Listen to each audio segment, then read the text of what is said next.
Naranasan mo na bang manahimik kapag may kumausap sa'yo ng may paghamak para lang hindi na lumala pa ang sitwasyon? Ngumiti ka na ba sa labas kahit sa loob mo ay pakiramdam mong may nabasag? Hindi ka mahina dahil naramdaman mo yan. Hindi ka baliw dahil gusto mo ng respeto. Ang totoo, pagod ka lang. Pagod ka sa kakapaliwanag sa mga taong ayaw makinig. Pagod kang subukang makuha ang loob ng mga taong hindi ka naman pinahahalagahan. Sawang-sawa ka na ring ipagtanggol ang sarili mo sa mga taong ang tanging layunin ay husgahan ka. At oo, maaring hindi mo sinasabi, pero alam mong hindi mo na kaya. Nasa hangganan ka na, pero tandaan mo, may oras ka pa. Ang video na ito ay para sa'yo. Ngayon, hindi natin pag-uusapan ang paghihiganti o pakikipagtalo. Pag-uusapan natin ang isang bagay na mas malalim, mas matapang, ang disiplina sa sarili, respeto sa sariling pagkatao, at kalayaang emosyonal. Sapagkat wala nang mas makapangyarihan pa sa isang taong marunong manatiling payapa kahit na sinusubukan siyang guluhin ng iba. Gamit ang karunungang stoiko ni Marcus Aurelius, Seneca at Epicteto, ituturo ko sa iyo ang 6 na praktikal at malalim na paraan upang harapin ang mga taong hindi rumerespeto sa iyo, nang hindi nawawala ang iyong katahimikan, balanse at dignidad. Maghanda ka, hindi para gumanti ng galit, kundi para tumugon ng may kapangyarihan, may kontrol, at may katalinuhang emosyonal. Dahil ang tunay na respeto ay hindi hinihingi, ito'y isinasabuhay. Kapag tumigil tayong mamalimos ng respeto mula sa labas, saka lang natin ito maitatatag sa ating kalooban. At mula roon, isinisilang ang tunay na kapangyarihan.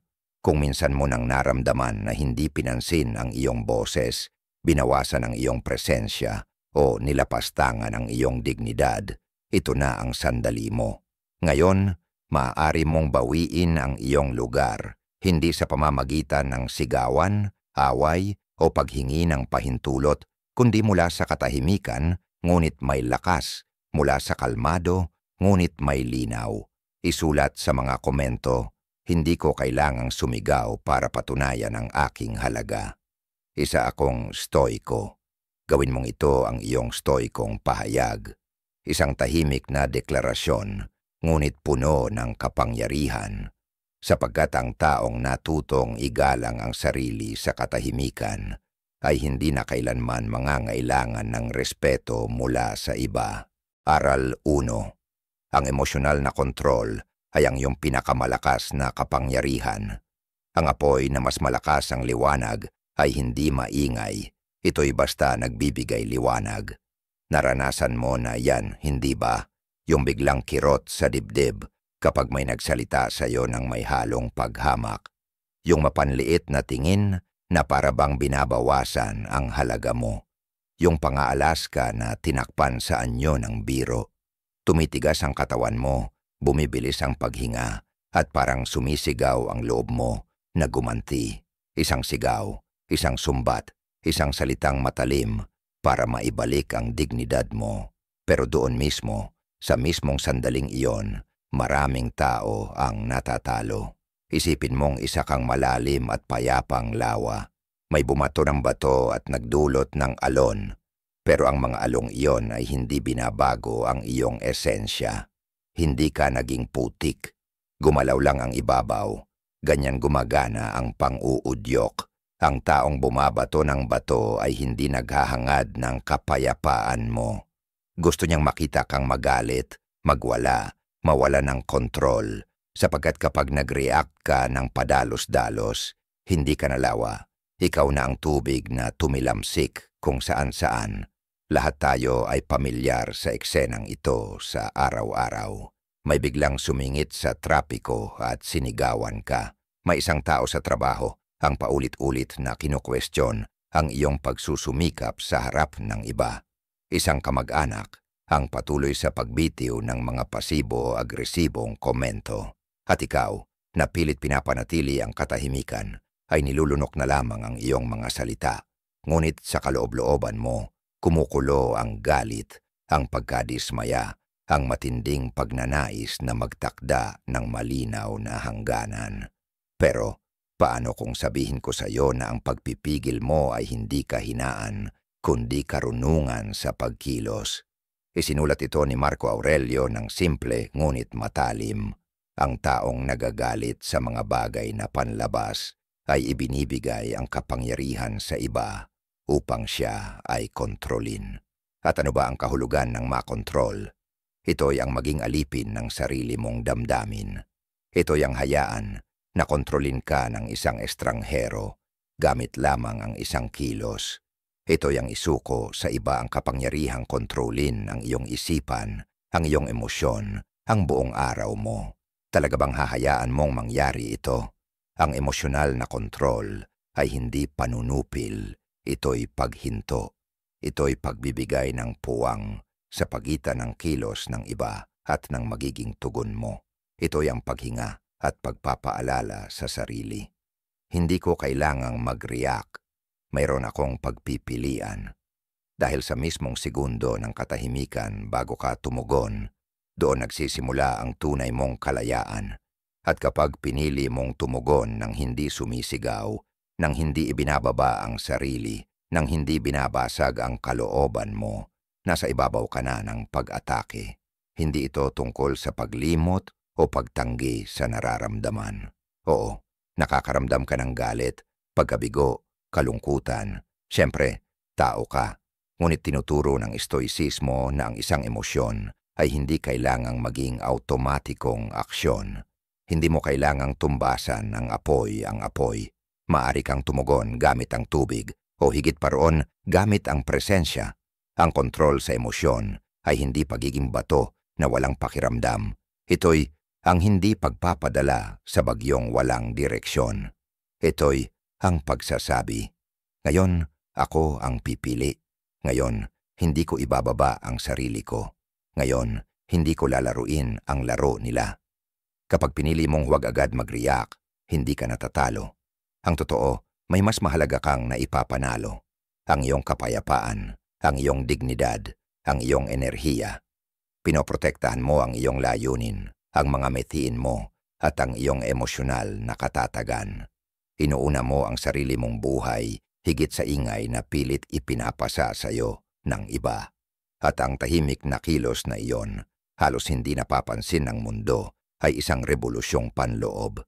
Isa itong ugali ng disiplina sa sarili, pagpapalakas ng tiwala sa sarili, at paghubog ng katatagang kakayanin kahit ang pinakamalupit na unos. Kaya sa susunod na may sumubok mangudyok sa iyo, tandaan mo ito. Hindi lahat ng nakakapagpagalit ay karapat-dapat sagutin. Hindi lahat ng sumisigaw sa iyo ay dapat mong sabayan. At hindi lahat ng nananakit ay dapat mong hayaan saktan ka. Ang tunay na respeto ay hindi hinihingi. Ito'y ibinubuga. At ang tunay na lakas ay hindi kailangang ipakita sa sigaw, kundi sa katahimikan. Ang katahimikang nagmumula sa taong alam na hindi na niya kailangang manalo. Dahil matagal na siyang panatag sa sarili. Huminga ka, huminto, pumili. Iyan ang tunay mong kapangyarihan. At sa bawat pagkakataong ginagamit mo ito, unti-unti mong binabawi ang isang bagay na hindi na kailanman maaagaw ng iba. Ang iyong panloob na kapangyarihan, ang iyong sentro, ang iyong kalayaan. Leksyon 2. Ang tahimik na pagtingin. Hindi mo kailangang sumigaw para igalang ka. Minsan, ang katahimikan ay ang pinakamalakas na sigaw ng kaluluwa. May mga sandaling pakiramdam mo'y nasabi mo na ang lahat. Sinubukan mo nang ipaliwanag ang panig mo, bigyang katwiran ang mga hakbang mo, at patahimikin ang tensyon sa pamamagitan ng mga salita. Pero walang nagbago. Patuloy pa rin ang kabilang panig sa pag-push, sa pang-uuyam, sa pagbaliwala sa iyo. Tinitingnan kanila, parang hinihintay ang pagbagsak mo, at doon mo napagtanto, hindi sa maraming salita mo muling makakamit ang dignidad mo, kundi sa kakaunti. Isipin mo, ang isang bundok sa gitna ng bagyo. Binabayo ito ng hangin, Pinapalo ng ulan, tinatamaan ng kidlat na nagpapaliwanag sa kanyang anyo. Ngunit hindi ito gumagalaw, hindi ito tumutugon, hindi ito tumatakbo, at hindi nito kailangang ipagtanggol ang sarili. Ang presensya pa lang nito ay nakakapagdulot ng respeto. Ganyan ka rin dapat sa harap ng paghamak o pang-uuyam, isang presensyang payapa at di matinag, na sa isang tingin pa lamang ay nasasabi na ang lahat kahit walang salita. Isipin mo, ang isang karaniwang eksena, nasa kalagitnaan ka ng pag-uusap, tapos may nagsabi ng isang kritikang binalot sa anyo ng payo o ng panlalait na itinago sa tawanan. Hinahanap nila ang iyong reaksyon. Gusto nilang masaktan ka, gustong ipagtanggol mo ang sarili mo, gusto nilang mahulog ka sa kanilang laro ng emosyon. Ngunit hindi ka sumasali. Tinitigan mo lang sila. Kalma, matatag, walang galit, walang takot. At ang simpleng kilos na iyon, ang tahimik mong tingin, ang bumabasag sa kanila. Dahil wala silang nakuha, walang reaksyon, walang gatong sa apoy na gusto sana nilang sindihan. Ipinahayag ito ni Epikteto ng malinaw. Huwag mong gantihan ang insulto ng isa pang insulto. Ipakita mo lang na hindi ka tinamaan. At paano mo ipinapakita yon? Hindi sa kayabangan, kundi sa presensya, sa isang matang walang bahid ng galit, ngunit buo ang paninindigan. Isang tingin na hindi umiiwas, pero hindi rin sumusuko. Isang tingin na nagsasabing, hindi mo ako kayang paliitin gamit ang mga salita mo, dahil matagal na akong hindi naghahanap ng pagpapatunay mula sa mga taong walang kakayahang magbigay nito. Sa tinging yon makikita ang iyong emosyonal na disiplina, ang muling pagtayo ng iyong kumpiyansa sa sarili, ang iyong pasya na huwag nang mag-aksaya ng lakas sa mga taong hindi na karapat-dapat. Hindi ito pagiging manhid, kundi pagiging ganap, na hinog at matalino. Karunungan itong nagmumula sa pagkaalam na hindi mo kailangang patunayan ang sarili mo sa mga taong sumusugat mula sa sarili nilang kawalan ng seguridad. Ang tahimik na tingin ay hindi isang walang saysay na kilos. Ito ay isang pahayag ng layunin. Humihiwalay ka sa siklo ng padalos-dalos na reaksyon at inaangkin mo ang kontrol sa eksena. Sinasabi mo, alam ko kung sino ako. Hindi ko kailangang ipagtanggol ang sarili ko sa harap ng taong walang kakayahang kumilala sa tunay na halaga ko. At ang simpleng kilos na yon, nakakagulat. Dahil ang totoo, ang layunin ng taong nanguudyok ay hindi para manalo sa argumento, kundi para magkaroon ng kapangyarihan sa iyo. At kapag hindi ka nagpadala, hindi ka nagpaliwanag, at hindi ka nahila sa gulo nila, nawawala ang kapangyarihang iyon. Tulad ng sinabi sa Taoismo ni Lao Tse, ang matalinong tao ay hindi nakikipaglaban, kaya't wala ring makakatalo sa kanya. Kaya ang katahimikan mo ay hindi pagsuko, ito ay tagumpay, isa itong sining ng pagtatayo ng hangganan ng hindi nananakit. Isa itong paglalapat ng resilyensyang emosyonal sa pinakapuro nitong anyo. Sapagkat habang mas malalim ang iyong kapayapaan, mas hindi ka naapektuhan ng mabababaw na alon ng iba. At habang mas kilala mo ang sarili mong halaga, mas hindi mo kailangang isigaw ito. Sa susunod na may lumapastangan sa iyo, huwag kang sumagot ng sigaw. Huwag mo silang patulan ng paliwanag. Tumingin ka lang sa mata nila. Kalma, walang galit, walang takot, walang kailangan pang sabihin. Dahil sa mismong tinging iyon, pinatutunayan mo ang pinakamahalagang bagay. Ang enerhiya mo ay iyo at hindi ito ibinibigay sa mababaw na gulo ng iba. At tandaan mo ito, hindi lahat ng atake ay karapat-dapat tugunan. Hindi lahat ng kawalan ng respeto ay dapat mong suklian ng pagbaba sa sarili. At hindi lahat ng laban ay kailangang salitain. May mga tagumpay na nakakamit sa simpleng pagtitig at pananatiling nakatayo. Leksyon 3. Ang katahimikan bilang hadlang ng kapayapaan sa harap ng alitan. Sa isang mundong palaging sumisigaw, ang taong pinipiling manahimik ay nagiging isang palaisipan. Ngayon, lahat ay tila nagtutulak sa iyo upang mag-react. Mga social media, mga pagtatalo sa pamilya, tensyon sa trabaho, lahat ay gustong makuha ang atensyon mo, ang enerhiya mo, ang galit mo. At ikaw, pagod na uuwi sa pagbibigay ng pinakamahalagang mayroon ka, ang iyong panloob na kapayapaan. Pero paano kung matutunan mong manahimik ng hindi sumusuko? Kung maunawaan mong ang hindi pagtugon ay hindi kahinaan, ito ay kalayaan? Isipin mo ang isang pader na gawa sa hangin. Hindi ito nakikita, hindi nananakit, hindi umaatake, pero wala ni isa ang makakatawid.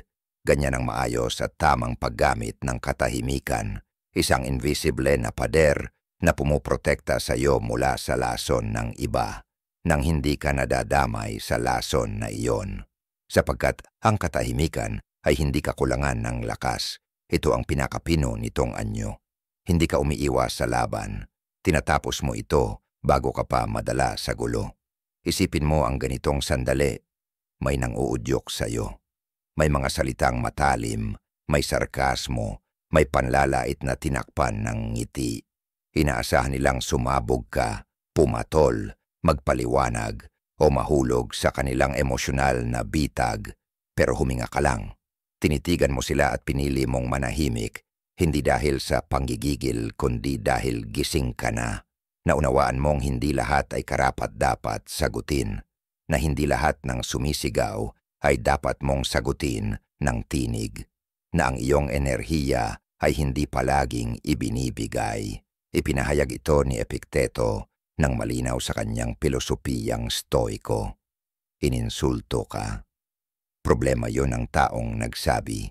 Ikaw ang magpapasya kung tatanggapin mo ito. At nandoon ang punto, kapag tumugon ka, tinanggap mo ang batong ibinato sa iyo. Kapag tumahimik ka, ibinalik mo ito sa pinanggalingan. Ang katahimikan ay parang salaan. Hindi nito hinahayaang sumiksik sa iyo ang basura ng iba. Isa itong hindi salamat na hindi kailangang bigkasin. Isa itong paglayo na hindi nangangahulugang natalo ka. Isa itong patotoo na hawak mo pa rin ang sarili mong kapangyarihan. Ayon sa praktikal na psikolohiya, ang maayos na paggamit ng katahimikan ay nakababawas ng anxiety, sumisira sa cycle ng conflict, at pinoprotektahan ang mental habits mo. Kapag hindi ka agad nagre-react, pinapalakas mo ang iyong emosyonal na tibay at disiplina sa sarili. Dahil kapag hindi ka napadala sa tukso ng pagpaliwanag o pagtatanggol sa sarili sa harap ng hindi rumerespeto sa iyo, ina-affirm mo ang sarili mo. Parang sinasabi mo, hindi nakasalalay ang kumpiyansa ko sa kung paano mo ako nauunawaan. Tinuturo rin ito ng Budismo. Ang taong may kontrol sa kanyang salita ay may kontrol sa kanyang isip, at pinupuno ito ng Taoismo.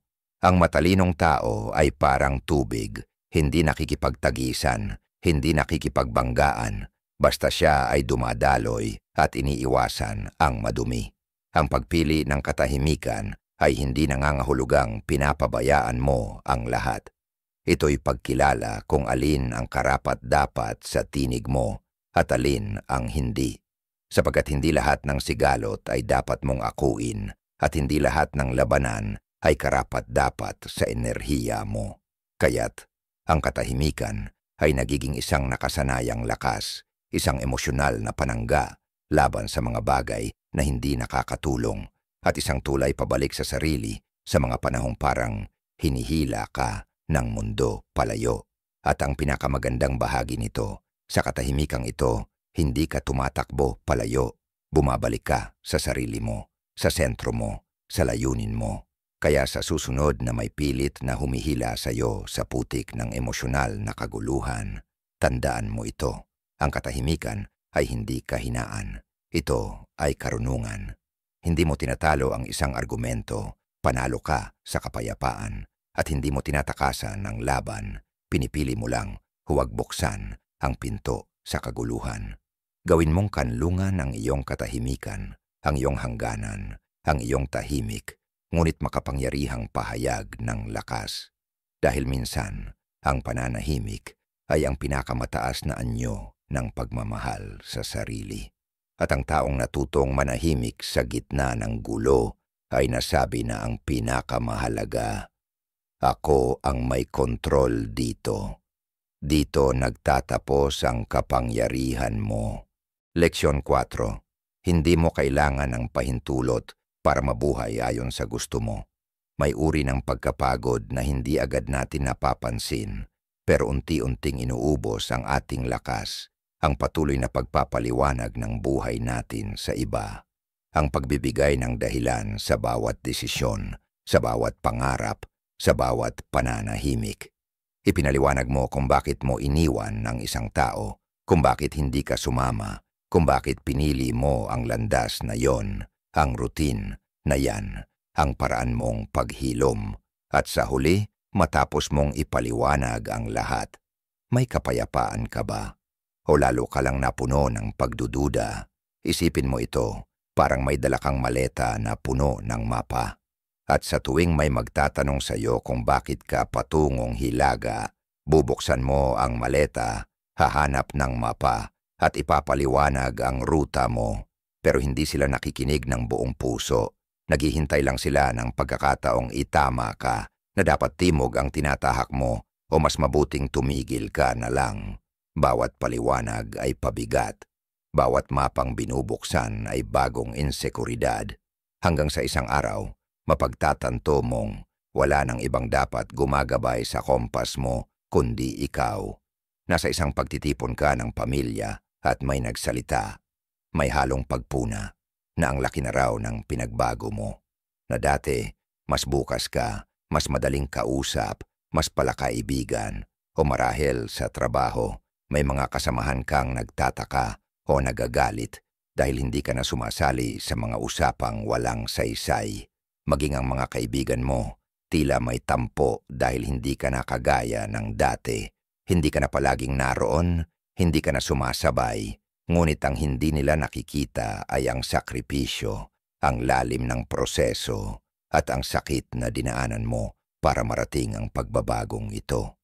Hindi nila alam na sa likod ng bagong ikaw ay may mga gabing nilamon ka ng matinding pag-aalala, taon ng emosyonal na pagdurusa, mga laban sa katamaran, unti-unting hakbang tungo sa pagmamahal sa sarili, at ang mabigat na desisyong magsimulang maghilom, isang desisyong paulit-ulit mong pinili sa gitna ng pagdududa at panghuhusga.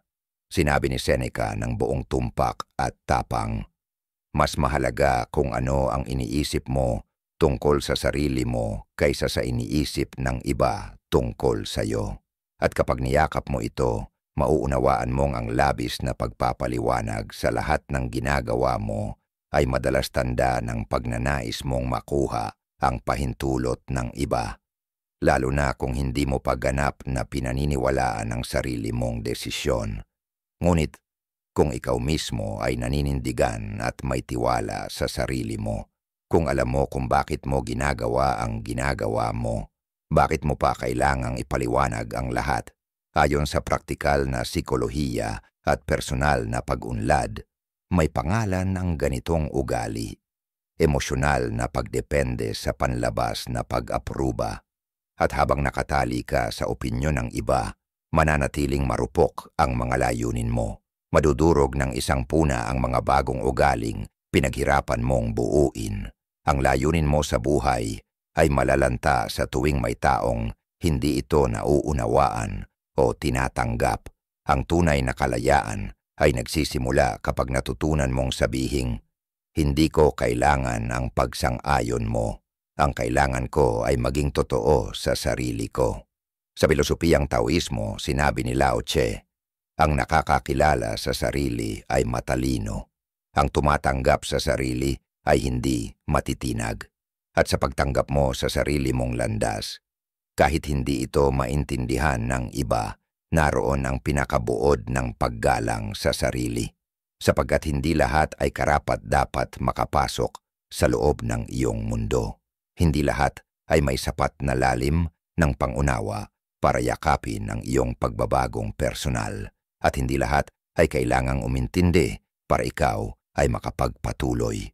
Dahil sa kaibuturan ng pagkatao mo ay may kompas, isang panloob na tinig na mas matalino kaysa sa anumang opinyon sa labas. At kung pipiliin mong sundin ang kompas na iyon, kahit natatakot ka, pinipili mong mabuhay ng may katapatan sa sarili at hindi mula sa paghahanap ng pag-apruba ng iba. Madalas, ang mga sugat na pinakamasakit ay hindi galing sa mga kaaway. Galing ito sa mga taong tinatawag mong kaibigan, pamilya o kasintahan. Sa mga taong habang may ngiti sa labi ay bumibitaw ng mga salitang masakit, sa mga gumagamit ng sarkasmo bilang maskara, ng panghahamak bilang gawi, at ng paghusga bilang paraan ng koneksyon.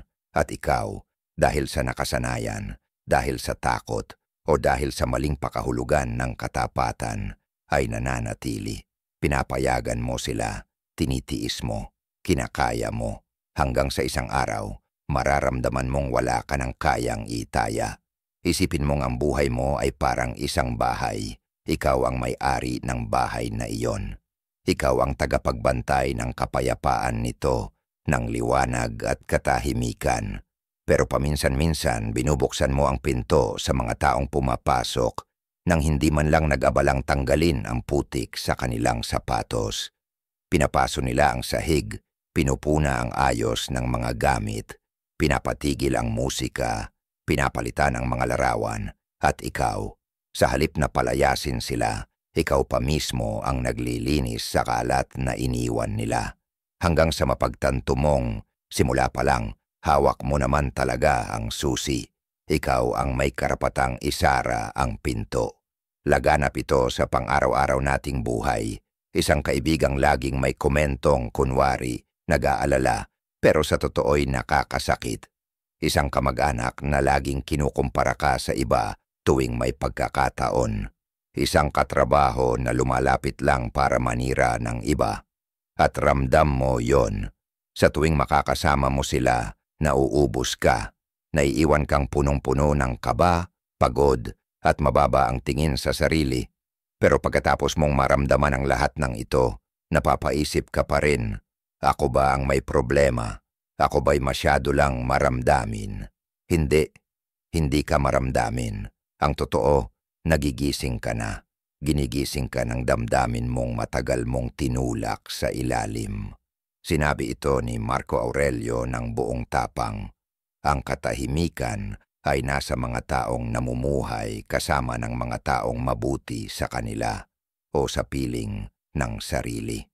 Hindi ito pag-iisa sa kalungkutan, kundi pagpili ng may kamalayan. Hindi ito pagputol ng ugnayan dahil lang sa emosyon, kundi malinaw na pagtatanong, ang taong ito ba ay nagpapalakas sa akin o nagpapahina? Ako ba'y itinutulak niyang lumago o binabatak pa atras? Ginigalang ba niya ang mga hangganan ko o nilalabag niya ito sa ilalim ng mga palusot? Sa pananaw ng sikolohiya at ng pilosopiyang stoiko, ito ang tinatawag na emosyonal na kalinisan. Ang kakayahang piliin kung sino ang karapat-dapat bigyan ng iyong oras, kwento, at enerhiya. Sapagkat sa bawat pagkakataong pinapayagan mong may lumabag sa iyong mga hangganan nang walang resulta o pagkilos, tinuturuan mo silang gawin ito muli at tinuturuan mong sarili mo na ang kapayapaan mo ay pwedeng ipagpalit. Ang pagpili ng distansya ay hindi isang parusa. Ito ay linaw ng isip. Isa itong pagbabalik sa pananaw na nawala sa sobrang kapit. Isa itong pahintulot para makalanghap ka ng hangin nang hindi kailangang ipaliwanag ang bawat hakbang. Dahil ang pagprotekta sa sarili mong katahimikan ay hindi pagiging makasarili. Isa itong uri ng emosyonal na kaligtasan. At kung may magsabing ikaw ay naging malamig dahil natuto ka ng magtakda ng hangganan, alalahanin mo ito. Ang pagiging malamig ay hindi nangangahulugang tumahimik ka. Ang pagiging malamig ay hindi ang pananahimik. Ang tunay na lamig ay ang manatili sa isang lugar kung saan unti-unti kang nalalanta. Ikaw ang pumipili kung ikaw ay uusbong o malalanta at walang sinuman ang may karapatang kontrolin ang desisyong iyon bukod sa'yo. Kaya gawin mo ito ng walang pag-aalinlangan. Lumayo ka sa mga taong hindi nirerespeto ang iyong tunay na pagkatao. Palibutan mo ang sarili mo ng mga taong nagbibigay sigla, hindi yung nagpapababa sa'yo. At kung masakit man, hayaang masaktan ka minsan lang, basta't palayain ka nito habang buhay. Sapagkat sa katahimikan ng distansya, kadalasang nagsisimula ang tunay na kapayapaan. At sa kapayapaang iyon, bumabalik ka sa sarili mong sentro. Leksyon 6. Maglakad ng taas noo. May mga tahimik na paraan ng paglaban na hindi kailangan ng ingay, ngunit may kapangyarihang baguhin ang buhay. Isa na rito ang paglalakad ng taas noo, kahit pa pakiramdam mo'y durug-durug ka sa loob. Dahil ang mundo, lalo na ang mga taong hindi ka nirerespeto, ay inaasahang makikita kang lupaypay, kulang sa tiwala, at humihingi ng paumanhin dahil ikaw ay totoo. Pero sa sandaling iangat mo ang iyong tingin, ituwid ang likod at lumakad ng may dignidad, may nagbabago. Hindi lang sa paligid mo, kundi sa loob mo rin. Isipin mo ang isang punong kahoy sa gitna ng isang unos. Binabayo ito ng hangin, binubugbog ng ulan, at nababale ang mga sanga. Ngunit ang puno ay nananatiling tuwid, nakaangat sa langit. Hindi ito kayabangan. Ito'y likas na katatagan. Alam ng puno na kapag yumuko ito ng tuluyan, mahihirapan na itong bumangon muli. Ganyan ka rin. Kapag pinili mong manatiling matatag sa gitna ng panghuhusga, panlilibak o pananahimik ng iba, pinangangalagaan mo ang iyong dignidad. Tahimik mong ipinapaabot ang mensaheng, narito pa rin ako at ako pa rin ito. Madaling makaugnay dito. Lumabas ka mula sa isang pag-uusap kung saan may nagtangkang maliitin kagamit ang mga payo na puno ng pangungutya. Inaasahan nilang yuyuko ka, hihingi ng tawad o magtatago sa sarili mong mundo.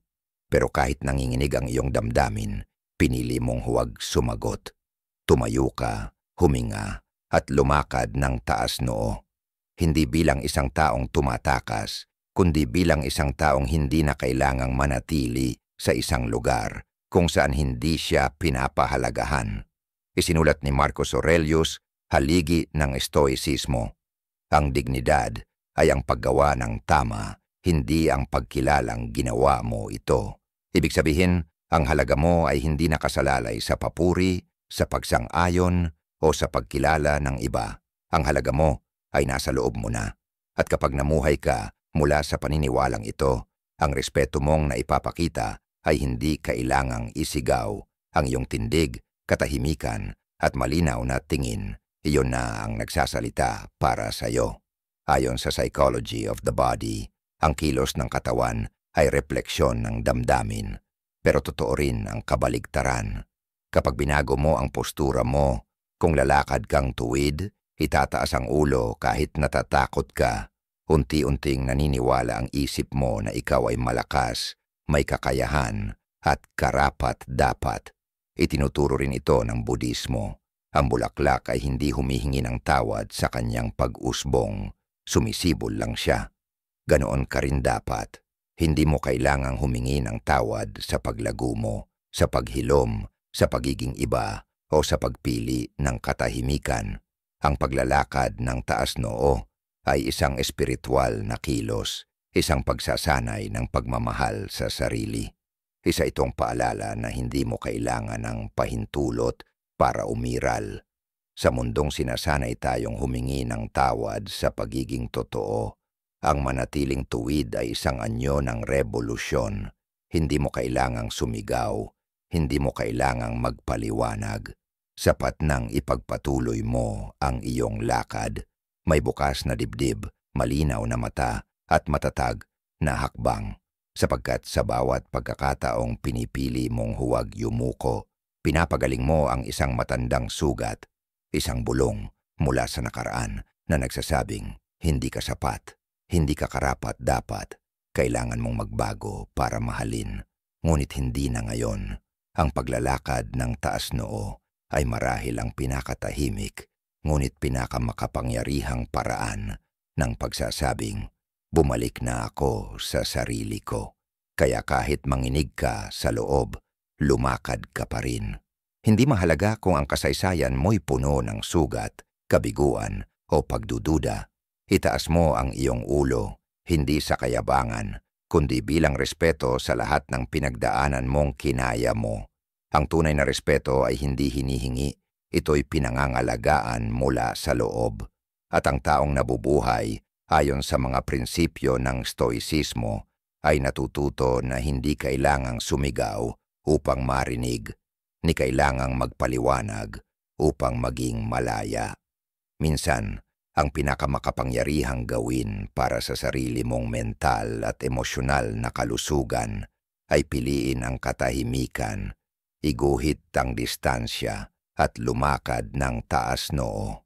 Ang pagninilay na ito ay hindi lang tungkol sa pagharap sa mga taong hindi marunong rumespeto.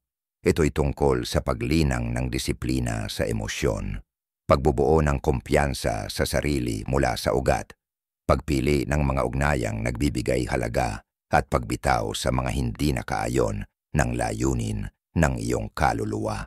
Ang maglakad ng may dignidad, manahimik sa harap ng pangungutya at itigil ang pagpapaliwanag sa mga taong hindi nararapat. Hindi ito kahinaan. Ito ay katatagan. Ang tunay na lakas ay ang kakayahang magtakda ng hangganan mula sa pagmamahal sa sarili, hindi mula sa galit. At sinumang nakauunawa ng katotohanan ito ay nakagawa na ng malaking hakbang tungo sa personal na paglaya at emosyonal na kapayapaan. Kung tumimo sa puso mo ang mensaheng ito, isulat sa mga komento. Hindi ko kailangang sumigaw para ipakita ang aking halaga. Ako ay isang stoic.